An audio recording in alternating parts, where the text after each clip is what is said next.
ایک سیکنڈ کے لیے روکنا پڑے گا. ہمارے پاس ایک کالر ہے جو خاتون ہے, وہ کہہ رہی ہیں کہ میں صرف ابھی کال پہ بات کر سکتی ہوں, گھر میں اگر کوئی آ گیا تو میں فون پہ بات نہیں کر سکتی. جی السلام علیکم.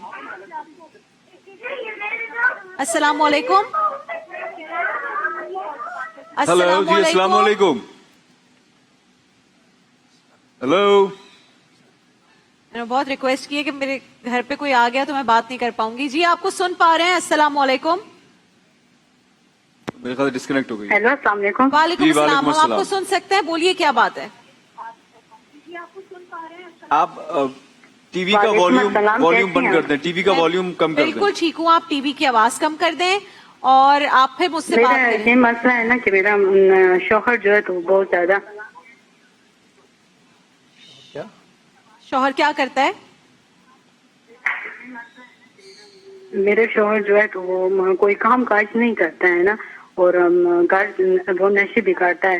اور 2 بچے ہیں نا, ایک بیٹا اور بیٹی ہے, اور جب گھر آتے ہیں نا تو بہت زیادہ مارتے ہیں, بس نشے کی حالت میں ہوتا ہے نا.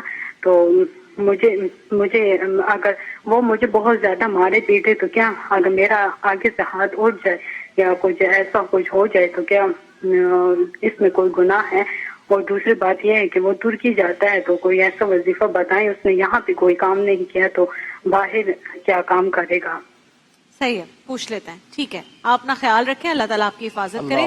یہ بہت زیادہ مبتلا بے مسئلہ ہے, اور ایک روایت میں نے ابھی دیکھی, وہ بہت خوبصورت روایت ہے. نبی کریم صلی اللہ علیہ وآلہ وسلم نے ارشاد فرمایا, مجھے تعجب ہے اس شخص پر کہ جو ایک اپنی بیوی کو مارتا ہے جبکہ وہ خود مار کھانے کا زیادہ مستحق ہے. وسائل الشیعہ کے اندر یہ روایت موجود ہے کہ جو خود یعنی ظالم انسان ہے, جو خود مار کا مستحق ہے, وہ کسی اور کو مارتا ہے, اس پہ ظلم کرتا ہے.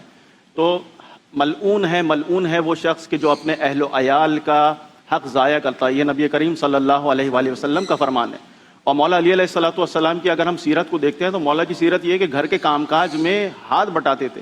جائے کہ ہاتھ اٹھانا تو یہ حرام ہے, یعنی گناہ میں سے ہے, اور انسان اپنی بیوی کے اوپر جو ہے ہاتھ نہیں اٹھا سکتا, بلکہ حکم یہ ہے کہ احترام کرے, اکرام کرے, عزت دے, نرمی سے برتاؤ کرے, صبر کرے. ان تمام چیزوں کو مد نظر رکھے. یعنی 7-8 حقوق ہیں جو باقاعدہ بیان کیے گئے ہیں, جن میں سے ایک نفقہ ہے, یعنی نان و نفقہ دینا, اس کے علاج, اس کی تمام جو ضروریات ہیں, ضروریات زندگی ہیں, اس کو مہیا کرنا, مادی معنوی ہر اعتبار سے ان تمام کو فراہم کرنا ایک مرد کے اوپر واجب ہے. اور ایسا نہیں ہے کہ اگر کسی کی بیٹی کو آپ لے کر آئیں تو آپ کا جو دل چاہ رہا ہے آپ وہ کر لیں, بلکہ یہ اسلام نے باقاعدہ حقوق بتائے ہیں. کسی پہ آپ ہاتھ نہیں اٹھا سکتے, شوہر پہ بھی نہیں اٹھایا جا سکتا, نہ ہی زوجہ پہ ہاتھ اٹھایا جا سکتا. اور چونکہ خواتین پہ زیادہ ظلم ہوتا ہے, لہذا اس حوالے سے خواتین کے لیے حکم ہے کہ اگر مار پیٹ اب برداشت نہیں ہو رہی تو ایسی صورت میں, اور نفقہ بھی نہیں دے رہا, تو حکم شرعی یہ ہے فقہ جعفری کے مطابق کہ ایسی عورت جو ہے وہ قاضی کے پاس جائے گی, حاکم شرع کے پاس جائے گی, اور اس سے جا کر وہ